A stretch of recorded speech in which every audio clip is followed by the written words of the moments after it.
जय श्री कृष्णा। राधे राधे। सभी श्रद्धालु भक्त जनों को मेरा सादर प्रणाम है। आज मैं विश्वकर्मा भगवान की कथा सुनाने जा रही हूँ। आप सभी श्रद्धा भक्ति से इस कथा को श्रवण करें। तो आइए कथा सुनते हैं। सूत जी बोले, हे मुनियों, मैं आपसे सब लोक में विख्यात श्री विश्वकर्मा का महात्म्य फिर कहता हूँ। तुम ध्यान से सुनो। उज्जैन नगरी में एक सबर श्रेष्ठ धर्म तत्पर उदार संजय नाम का सेठ था। उस सेठ का कोष खजाना लाल मोती हीरे जवाहरातों से ऐसा भरा था जैसा कुबेर का भंडार भरा हो। विवाह, व्यवहारे, अभियोग, रोग, संकट में प्रत्येक मनुष्य उसके धन का उपयोग किया करता था। उपकार में लगे हुए इस सेठ का धन छीन हो गया और वो ऐसा दुख पाने लगा जैसे कीचड़ में फंसा हुआ हाथी दुखी होता है। उस सेठ की यह प्रबल आशा थी कि पूर्व उपकार किया मेरे मित्र मेरी अवश्य सहायता करेंगे, परंतु उसकी आशा व्यर्थ हुई और उन कीर्तिधन मित्रों में कोई भी उसके उपकार के लिए समर्थ नहीं हुआ। उसके मित्र क्षण मात्रा में शत्रु हो गया और वो उपकृत मित्र ही सर्वप्रथम उस सेठ की निंदा करने लगा। उसके वो पुराने मित्र अपनी दृष्टियों को छिपा छिपा कर निकल जाते थे।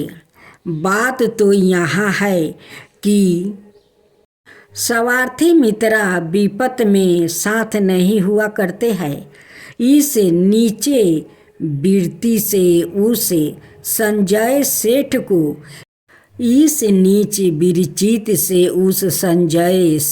को एक बैरागी ही संसार से विरचित और मनुष्यों से घृणा उत्पन्न हो गई। वो अपने नगर को छोड़कर और कीर्तिधनों के मुख पर थूक कर वन को चला गया। कंद मूल फल आदि से प्रयत्न पूर्वक अपनी विरचित करता था और मनुष्यों मात्रा को देख कर दूर भाग जाता था। एक बार घूमते हुए सेठ ने पर्वत की गुफा में हरदम सन बांधे शांत लोग से व्यापत लोमस मुनि को देखा। उस संजय ने उस मुनि को दुखों से व्यापत देख कर पशु समझा और कीर्तिहाल की इच्छा से उसके पास अच्छी तरह बैठ गया। मुनि ने पास बैठे हुए संजय से पूछा, हे महात्मन, कुशल तो हो, कहाँ से पधारे हो? उस धनंजय ने इस पशु को मनुष्य के सामने बोलता देख कर बड़ा अचंभा किया और विस्तार से अपना सारा वृत्तांत उस ब्रह्म ऋषि को दिया। यह सुनकर मुनि श्रेष्ठ धनंजय से बोला, यदि तुझे पापी कीर्तिधनों से घृणा है तो तू कैसे विश्वकर्मा से बेमुख हो रहा है? हे श्रेष्ठ, सब दुखों के भोगने की शक्ति वाले तुझे उसी विश्वकर्मा ने बनाया है। वो विश्वकर्मा को भूल जाने से कैसे सुख मिल सकता है? नास्तिक कीर्तिधन उपकार को तब ही भूलता है जब वो प्रथम परमेश्वर को भूल जाता है। इसलिए तू अद्भुत शक्ति वाले विश्वकर्मा की शरण को प्राप्ति हो।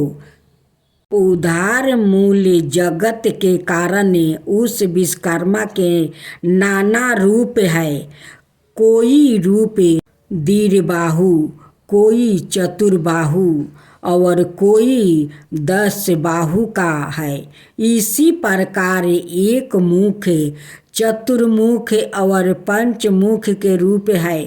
मनुमय त्वष्टा, शिल्पी और देवज्ञा से विश्वकर्मा के साकार रूप के पुत्रा है।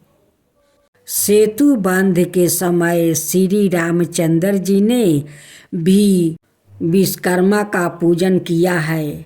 श्री कृष्णचंद्र ने द्वारिका रचना के समय श्री विश्वकर्मा की पूजा की है। इसी से वो भी द्वारिका जैसी सुंदर पुरी की रचना कर सकते हैं। हे धनंजय, तू भी उसी श्री विश्वकर्मा का पूजन और वंदना करे। इस प्रकार सब दुखों से छूट कर सब सिद्धि प्राप्ति होगा। इस प्रकार उस लोमस ऋषि का उपदेश सुनकर उस श्रेष्ठी को बड़ा संतोष हुआ और उसी दिन से ही लेकर श्री विश्वकर्मा का भक्त हो गया। उन श्री विश्वकर्मा जी के पूजन से उसके समस्त पाप धो गया और अंत को देवता बनकर सुख सागर भोगने लगा। जो मनुष्य भक्ति युक्त चित्त से श्री विश्वकर्मा का ध्यान करता है वो सुखी होकर ऐश्वर्या विश्वकर्मा जी के चरण कमलों का भक्ति प्राप्ति करता है। श्री विश्वकर्मा जी का यश बड़ा पवित्र है। उसको जो तत्व ज्ञान मनुष्य सुनता है वो पृथ्वी पर सब सुखों को प्राप्ति करके अंत में श्री विश्वकर्मा जी के स्वर्ग पद को प्राप्ति करता है। दूसरा कथा। ऋषि कहने लगे, भगवान विश्वकर्मा की पवित्र कथाओं को श्रवण करे हमको बड़ी श्रद्धा उत्पन्न हुई है। अब आगे और सुनना चाहते हैं। चित्त में उद्वेग होने पर क्या करना चाहिए? दलिद्रता किस प्रकार नष्ट होता है? मृत्यु सा अर्थात जिस स्त्री के उत्पन्न होकर बच्चा मर जाता है उसकी शांति का क्या उपाय है? तपोधन पहले जन्म में किए गए पाप इस जन्म में फल देते हैं। रोग, दुर्गति, अमिष्ट वस्तुओं का नाशक और समस्त पीड़ाओं के हरण करने वाले भगवान विश्वकर्मा के पूजन करने को कहता हूँ। दूध पीने वाले छोटे बालकों और तरुणा बालकों का मरना, मृत्युवस्था अस्त्रा का शालित के लिए और चित्त का वैकल्प दूर करने के लिए भगवान विश्वकर्मा का पूजन करना चाहिए। प्राचीन काल में रथ तंत्र कल्प में एक दंत वाहन नाम का राजा हुआ। वो सूर्य के समान प्रभावशाली लोक में प्रसिद्ध था। उसी का कीर्ति वीरिया नाम का एक प्रतापी पुत्र हुआ जो सातों तीरों पर्यटन कर पृथ्वी की समान करता था। उस राजा के 11 पुत्र पूर्व जन्म में किया पाप के बस पैदा होते ही नष्ट हो गया। तब तो रानी शोक करती हुई पृथ्वी पर खड़े होकर बोली कि मैं अपने अर्पण को नष्ट करके पुत्रहीन कैसे धैर्य धारण करूं? तब राजा अपनी स्त्री को संतोष दिलाकर गुरु के घर गया और प्रणाम कर बोला, हे भगवान, मेरे पुत्रा होकर मर जाते हैं। यह किस दिन की मुझसे अवहेलन अपमान होती है। जो कहिए, क्यों दिन रात उत्पन्न हुए पुत्रा को याद करके रानी बहुत रोदना करती है और धैर्य धारण नहीं करती है। गुरु जी बोले, हे राजन, अब बहुत शोक मत करो। तुम्हारे एक वंश को बढ़ाने वाला चिरंजीवी पुत्रा होगा। देवों के देश से भगवान विश्वकर्मा का पूजन करो। उनके प्रसन्न होने पर अवश्य फल सिद्धि होगी। उनकी पूजा के आगे अनाए देवों की पूजा से क्या। तब राजा ने धर्म से दृढ़ होकर अपनी पत्नी सहित भगवान विश्वकर्मा का पूजन किया। वस्तु आभूषण से ब्राह्मणों को संतोष किया। तब भगवान विश्वकर्मा के प्रसन्न होने पर उसकी स्त्री ने गर्भ धारण किया और 10वें महीने में सुंदर से पुत्र को जन्म दिया। तभी से वो विश्वकर्मा का महीने महीने में वो पूजन करने लगी। अंत में वैकुंठ धाम को गई।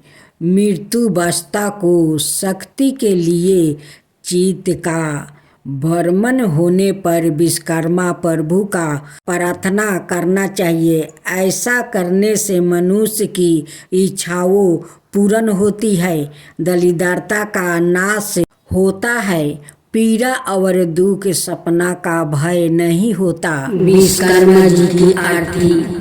ओम जय श्री विश्वकर्मा प्रभु, जय श्री विश्वकर्मा प्रभु। ओम जय श्री विश्वकर्मा प्रभु, जय श्री विश्वकर्मा प्रभु। सकल दृष्टि के कर्ता रक्षक सृष्टि धर्मा, आदि दृष्टि में वीर को सृष्टि उपदेश दियो। आदि सृष्टि में वीर को सृष्टि उपदेश दियो। शिल्प शास्त्र का जग में ज्ञान विकास किया। शिल्प शास्त्र का जग में ज्ञान विकास किया। ओम जय श्री विश्वकर्मा प्रभु, ओम जय श्री विश्वकर्मा प्रभु। ऋषि अंगिरा ने तप से शांति नहीं पाई। ऋषि अंगिरा ने तप से शांति नहीं पाई। ध्यान किया जब प्रभु का, ध्यान किया जब प्रभु का, सकल सिद्धि आई। रोग ग्रस्त राजा ने, रोग ग्रस्त राजा ने जब यश लीना। ओम जय श्री विश्वकर्मा प्रभु, ओम जय श्री विश्वकर्मा प्रभु। संकट मोचन बन करे दूर दुख की नाहा। संकट मोचन बन करे दूर दुख की नाहा। जब रथ कर चंपती तुम्हारी दुख कर सुन करे। दिनी प्रार्थना विपति हरि सारी। एकानन चतुरानन पंचानन राजे। द्विभुज चतुर्भुज दस भुज सकल रूप साजे द्विभुज चतुर्भुज दस भुज सकल रूप साजे ध्यान धरे जब पद का सकल सिद्धि आवे ध्यान धरे जब पद का सकल सिद्धि आवे मन दुविधा मिट जावे अटल शांति पावे मन दुविधा मिट जावे अटल शांति पावे श्री विश्वकर्मा जी की आरती जो कोई नर नारी गावे श्री विश्वकर्मा जी की आरती जो कोई नर नारी गावे कहता गजनाना स्वामी कहता गजनाना स्वामी सुख संपत्ति पावे ओम जय श्री विश्वकर्मा प्रभु जय श्री विश्वकर्मा प्रभु।